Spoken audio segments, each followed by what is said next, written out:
छोटे से टाइम में मैं आपको बोल रहा हूँ कि आपके 25-30 साल के करियर को लर्निंग्स के हिसाब से क्या आप एक संदेश देना चाहेंगे? बिकॉज बहुत सारे नए निवेशक आए हैं मार्केट में पिछले 2-2.5 साल में, तो क्या कहना चाहेंगे? तो मैं तो पहले इन सब नए निवेशकों को बधाई देना चाहता हूँ रियली।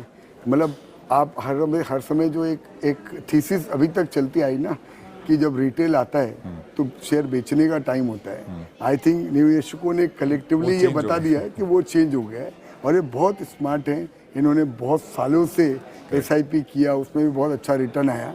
तो पहले तो मेरी तरफ से बहुत बहुत बधाई जो लोगों ने भी स्टॉक मार्केट ज्वाइन किया है।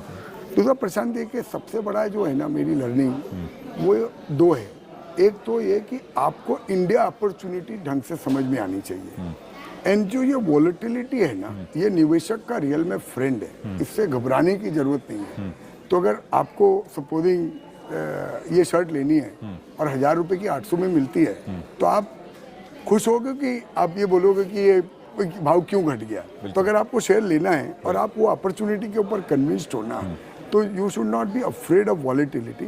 और आप रिस्क और वॉलेटिलिटी को डिफ्रेंशिएट करना आना चाहिए। कई बार शेयर घटते हैं, वो रियल रिस्क होती है, और कई बार घटते हैं, अच्छी कंपनियां घटती है, वो वॉलेटिलिटी होती है। तो दैट इज थीम नंबर। दूसरा क्या है, सबका अपना अपना कहने का मतलब है, सबका अपना अपना थीसिस है। यू नो, मेरा तो एक ही थीसिस है Prashant, that I am open to all ideas. I have zero egos कि आपका आइडिया था कि एक्स का था कि वाई का था। मैं एक ओपन माइंड से वो आइडिया को इवेलुएट करने को तैयार हूँ, उसमें मैं अफोर्ड करने को तैयार हूँ।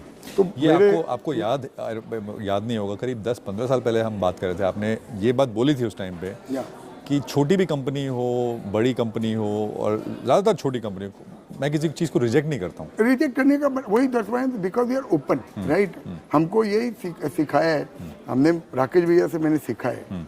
The only rule is that there is no rigid rule, right, that I will do only this. मेरे बहुत सारे जो साथी इन्वेस्टर हैं, उन्होंने किसी ने मन बना लिया कि मैं सिर्फ क्वालिटी में ही जाऊंगा। अब वो कई लोगों ने बोला PSU बैंक नहीं लूंगा, PSU बैंक नहीं लूंगा। कई लोग बोलते मैं ये नहीं करूंगा, कई लोग बोलते मैं गवर्नमेंट नहीं कंपनी करूंगा। उनका भी they are also enormously successful in their own way, right. But I feel more comfortable that I am open to any opportunity which comes in my way.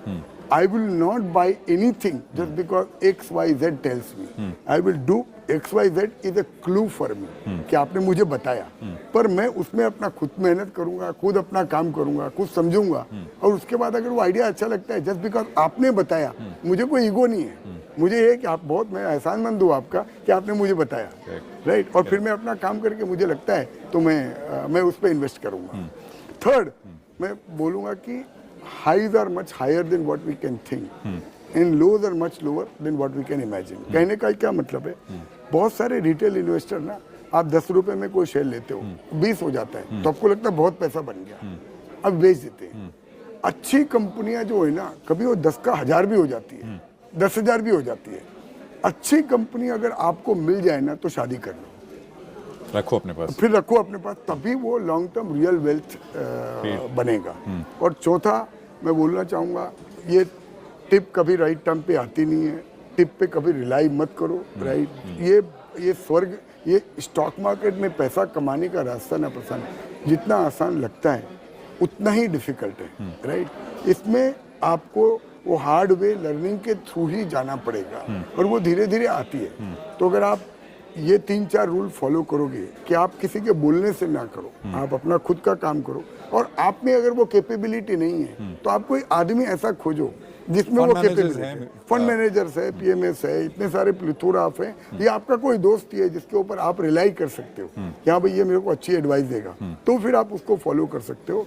Bluntly जाके कुछ भी, कोई कहीं पे कोई किसी ने फोन कर दिया, कोई टीवी में कुछ देख लिया, वो फॉलो करके मुझे नहीं लगता है लॉन्ग टर्म वेल्थ बन सकती है।